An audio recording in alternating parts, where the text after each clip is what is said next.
We're taking your phone calls for Robert Gaylon Ross coming up in the next segment at 800-259-9231. But you're running through your new book that isn't even out yet. It'll be out, the next month or so? Within 2 weeks.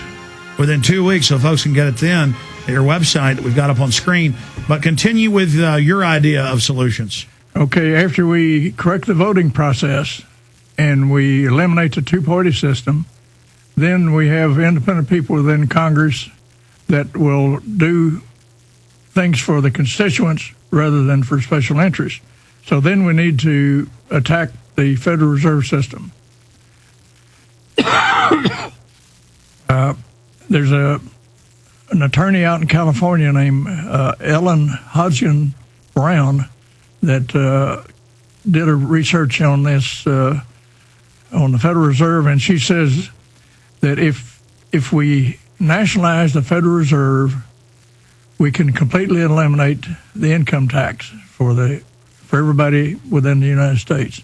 And she goes through every step along the way to prove that you can do that. Well, that certainly could have been done with the comprehensive financial report information that Walter Beering and others put out. The problem is they've now created this 1.5 quadrillion in fiat made-up debt.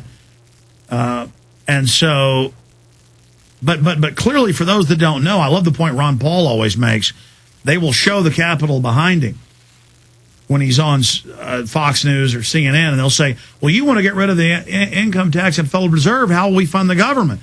And he says, well, we built this capital in the whole country without it. We didn't have it until 1913. The income tax wasn't more than a percentage point until the 1950s.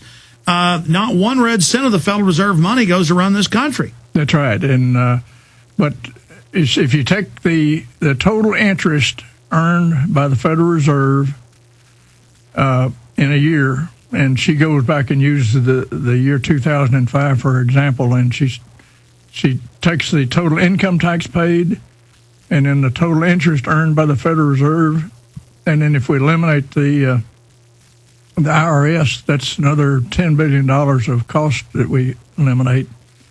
And then if we do some other things in following chapters, it'll turn out that instead of having a debt every year, we can probably have a $200 billion surplus.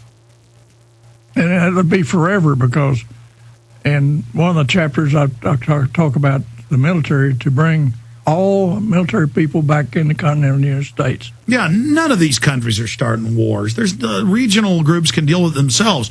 That's why the globalists are always going in and stirring up and funding terror groups, funding armies, funding other countries to attack other nations, because you've got this multi-trillion-dollar-a-year business, weapon sales worldwide, and armies. They've got to have a business, so they go out and start wars. But they start wars for the banks. The banks finance both sides of every war, and they finance the reconstruction of the countries destroyed in the wars. And so if we eliminate wars, think of the... That's right. They sell weapon systems to both sides. They finance both sides. They own the military-industrial complex, so they make money off of it. And so we've got to stop the money source of the elite. If you bring all the troops back, then we also need to create jobs in the United States. So the next step is we need to do is have the president get out of the World Trade Organization, get out of the United Nations, get out of NAFTA, get out of CAFTA, and get out of all free trade agreements that have been signed in the past. They're all one-sided for the globalists to consolidate power. But then you tell all nations, we will trade with you on an equal basis. For every $1 million that we import, we're going to export $1 million to you. And they wouldn't have any choice. So yeah, they don't. But the globalists like to do sweetheart deals where it's not a level playing field. I want to ask you about Obama being the first president to be the head of the UN Security Council, which a lot of people point out in the Constitution is illegal. But it was also illegal for Colin Powell to become a knight or George Bush Sr., but they did it. Stay with us. Hello, this is Al. Dan in the the Philippines, Manfred in Montana, David in Texas, Terry in Indiana, Jock in California. We're going to your calls here in just a few minutes. We're about 15 minutes away from huge news blitzes, tons of key news I'm going to cover until the end of the show, coming up on a host of issues starting in the next segment. Final segment with Robert Gaylon Ross. Time has really gone by fast with him. I want to go to your calls here in just a moment. But we were getting into Obama becoming the first president to be the head of the UN Security Council. No president's ever done that because the Constitution states they can't be part of other government bodies or boards and make decisions for the U.S. without Congress's approval. And it wasn't just us saying this is unprecedented. AP and Reuters in the last week had all these weird statements about sealing our new closeness with the UN and global governance and the new Bank of the World. I mean, this is really happening. Yeah, no question about it. And that's part of their overall plan. It's all very carefully orchestrated.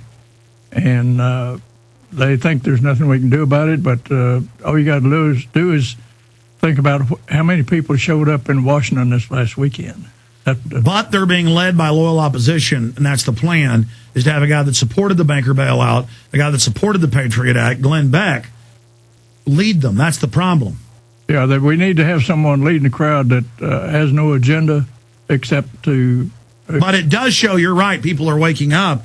I mean, Greenspan's in the news today, Bloomberg whining, saying he thinks Congress is going to take the Fed over. So they're definitely not arrogant anymore, though. We're finally identifying who the real power structure are. That's right. And Ron Paul is exactly right. He's talking about auditing the Fed, but we really need to nationalize the Fed. Well, he says that if we can get the audit, then we can get the nationalization. Yep. He says they're so criminal, and he's called for criminal investigations here, that it's step one. Right. It'll be hard to just abolish them up front, but the Fed has said, if you audit us, you might as well abolish us. Well, we really need something like the Fed in order to manage our money system within the United States. To certainly get out of it, yeah. Right. But we need to own the Fed. And have it be transparent. That's right. Well, and if we own it, then all the transparency and that sort of thing. Well, Paul's got a von Mises degree, and he's a doctorate in economics and a medical doctor, and I respect him. And he likes sound money. And if we'd have stayed on silver and gold, they couldn't have done what they've done. But now we're in this global fiat system. I look at the other models of using fiat to empower us. If it was done properly and openly, it could be a great system.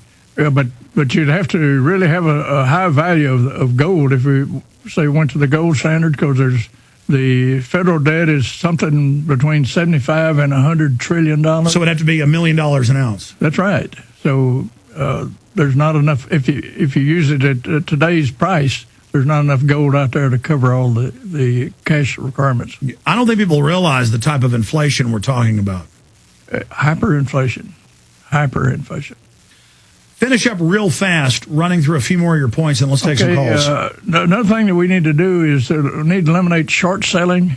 And short selling is... And naked short selling. Yeah. Short selling is, let's say that I borrow your car and sell it. And then later on, I buy it back at a lower price. Well, naked short selling is I can take your car and sell it without you knowing about it, without borrowing it. And then if anyone defaults, I said, that's too bad. In fact, you never even had the car. You didn't. That's right. You just sold thin air to somebody. That's right. And also, currency speculation has caused the economies of many nations to be crashed. George Soros is a major actor in this.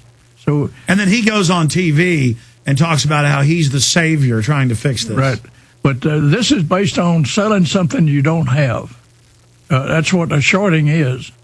And so we need to outlaw shorting completely by saying that you cannot sell anything that you don't have legal documented right to.